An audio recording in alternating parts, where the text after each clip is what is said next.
When MASH first aired in 1972, few could have predicted it would become one of the most beloved and enduring television shows of all time. Mixing comedy with the harsh realities of war, it struck a rare balance that made viewers laugh, cry, and think deeply all at once. But while the series was winning awards and breaking ratings records, there was another story unfolding behind the camera, one that would leave fans stunned. Throughout its 11-year run, several beloved characters left the show, sometimes with little warning. Their departures often broke the hearts of loyal viewers, but the reasons why these actors walked away were far more complex than most people realized. Some left in search of greater opportunities, others grew frustrated with creative limitations, and a few simply felt they had given all they could to their roles. Whatever the case, each departure became a turning point, not only for the actors themselves, but also for the series as a whole. And perhaps no exit was more shocking or more controversial than that of McLean Stevenson, the man who played the warm yet bumbling Colonel Henry Blake. His decision to leave MASH not only stunned his co-stars but also led to one of the most gut-wrenching moments in television history. McLean Stevenson was one of the original stars of MASH, and his character, Colonel Henry Blake, quickly became a fan favorite. With his kind-hearted leadership style, his occasional cluelessness, and his ability to bring humor to even the most dire situations, Blake was the emotional glue that held the chaotic 4077th together. Audiences adored him, and so did his fellow cast members. But after just 3 seasons, Stevenson shocked everyone when he announced he was leaving the show. Why would an actor walk away from one of the most popular series on television? For Stevenson, it came down to ambition. Despite his success on MASH, he felt confined by the role and worried about being typecast. He wanted to explore other opportunities, especially leading man roles that he believed could elevate his career. The problem was, MASH wasn't just a job, it was a cultural phenomenon. Leaving it was a gamble, and one that Stevenson would later admit was a mistake. Producers, meanwhile, were faced with a dilemma. They could have written Colonel Blake out in a safe, traditional way, perhaps by transferring him back to the States or giving him an honorable discharge. But instead, they chose a path that shocked both the cast and the audience. They killed him off. In the Season 3 finale, viewers watched as Colonel Blake said an emotional goodbye to the 4077th, finally heading home after his long service. But the joy turned to devastation when Radar O'Reilly walked into the operating room with heartbreaking news. Henry Blake's plane had been shot down, and there were no survivors. The decision to kill off Blake wasn't shared with most of the cast until just before filming, ensuring their on-screen grief was raw and real. The moment was groundbreaking. It was one of the first times a beloved character was abruptly killed in a sitcom, leaving audiences in shock. Fans were furious, networks worried the show had gone too far, and Stevenson himself was left to navigate a career outside the safe embrace of MASH. Sadly, his gamble didn't pay off. While Stevenson found some work in other sitcoms and guest roles, none matched the success or cultural impact of MASH. In later interviews, he candidly admitted that leaving the series was one of the biggest mistakes of his life. Colonel Henry Blake remained his most iconic role, and his departure became one of television's most unforgettable tragedies. For fans, it was the first time MASH showed just how unflinchingly real it could be. War was not always fair, and neither was life. And with Stevenson's exit, the show took a darker, more serious turn that forever changed its tone. Wayne Rogers, who played the quick-witted and charming Captain Trapper John McIntyre, was another cornerstone of MASH in its early years. As Hawkeye Pierce's partner in crime, Trapper was the perfect balance, sarcastic, mischievous, and just as skilled in the operating room as he was in getting into trouble outside of it. Fans loved the chemistry between Rogers and Alan Alda, who played Hawkeye, and the duo quickly became one of television's most beloved comedic pairings. But after just 3 seasons, Rogers stunned viewers and colleagues alike by walking away from the show. At first glance, Rogers seemed to have it all. He was part of one of the highest-rated shows on television, playing a character that audiences adored. But behind the scenes, he was increasingly unhappy.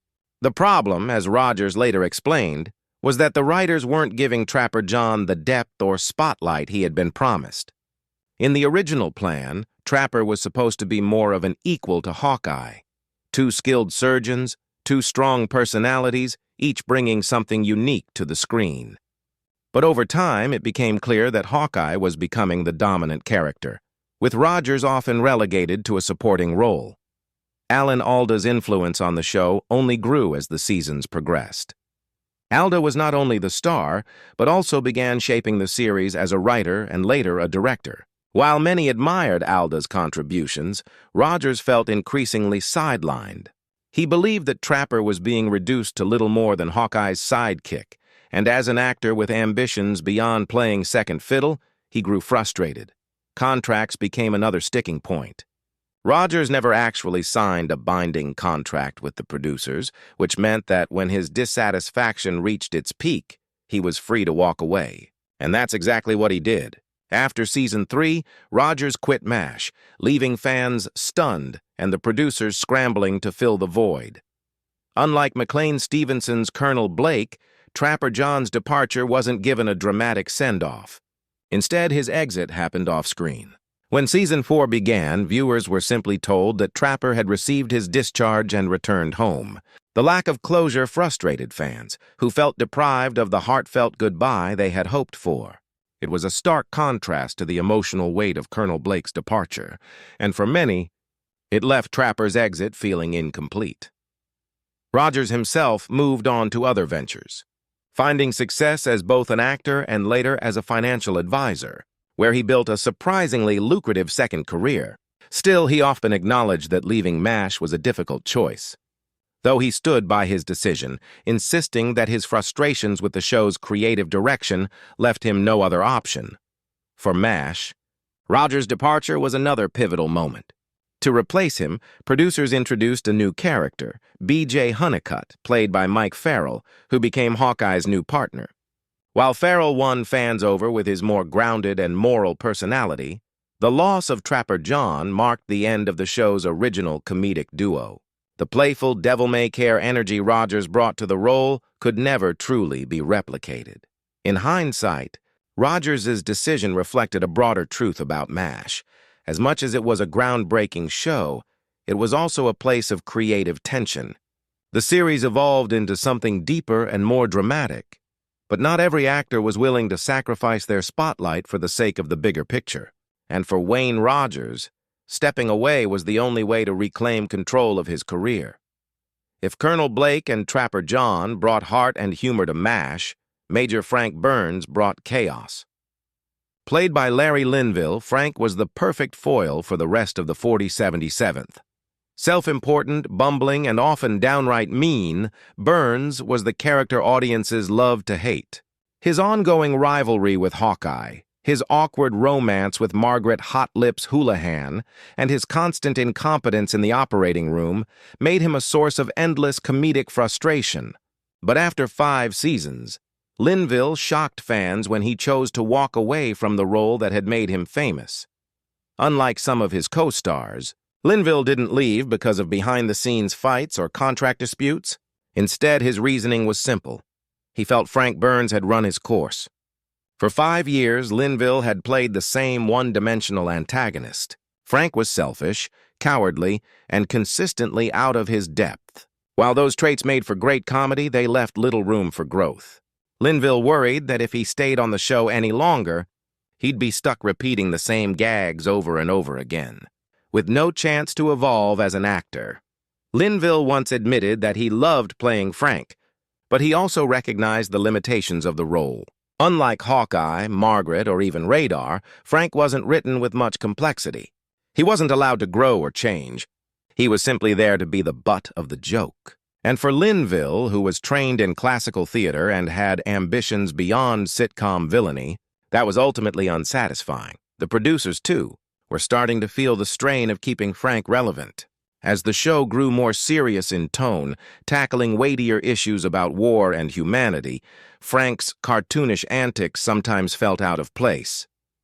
By the end of season 5, both Linville and the writers agreed it was time to part ways. Frank Burns's exit, however, was handled very differently from the dramatic farewells of Blake or Trapper. Instead of a tearful goodbye or a shocking death, Frank simply left off screen. In the season 6 premiere, it was casually revealed that Burns had suffered a nervous breakdown after Margaret married another man and he was reassigned to a cushy stateside hospital. For such a memorable character, the send-off was surprisingly understated. Linville moved on to pursue other roles in television and film, guest starring in shows like Murder, She Wrote in The Love Boat. But like Stevenson before him, he never found a role as iconic as Frank Burns. Still, Linville never expressed regret about leaving. In interviews, he explained that he had given the character everything he could, and that staying any longer would have been unfair to both himself and the audience. For MASH, Linville's departure marked another shift in tone. Without Frank, the show introduced Charles Emerson Winchester III, played by David Ogden Stiers. Unlike Frank, Charles was intelligent, cultured, and a far more nuanced foil to Hawkeye and BJ. This change allowed the show to mature, moving away from cartoonish villainy toward deeper, more sophisticated storytelling. In the end, Larry Linville's decision was less about leaving something behind and more about moving forward. He had played Frank Burns to perfection, but he knew that an actor's greatest tragedy is to stay too long in a role that has nothing left to offer. And while fans missed Frank's ridiculous antics, his absence opened the door for MASH to grow into the critically acclaimed masterpiece it ultimately became. Of all the departures in MASH, none hit fans harder than the exit of Gary Berghoff, who played Corporal Walter Radar O'Reilly. From the very first episode, Radar was the heart and soul of the 4077th, a wide-eyed, innocent clerk whose uncanny ability to anticipate his commanding officers made him both a comic relief and a symbol of the show's humanity. Radar wasn't just another character. He represented the innocents lost in war, and audiences adored him. So when Berghoff announced he was leaving after 7 seasons, viewers were devastated. Unlike some of his co-stars, Berghoff didn't leave because of creative frustrations or clashes with the writers. His reasons were far more personal. By the late 1970s, the grueling production schedule of MASH had taken a toll on his personal life. He was a young father at the time, and the long hours spent filming left him with little time to spend with his family. Berghoff later admitted that he didn't want his career to come at the expense of being present for his wife and child. The decision was heartbreaking for him, but he knew that stepping away from the show was the only way to protect his family life. Still, Berghoff's departure wasn't without professional strain. Like Wayne Rogers before him, he often felt overshadowed by Alan Alda's growing influence on the series. While Radar was beloved, the focus of the show had shifted more and more toward Hawkeye and the heavier storylines that centered around him. Berghoff was proud of his work but recognized that the spotlight wasn't where it used to be.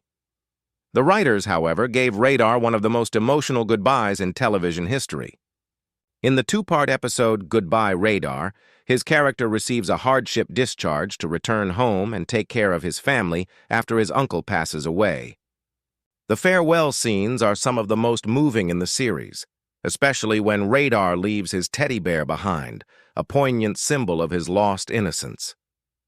The moment wasn't just a character's goodbye.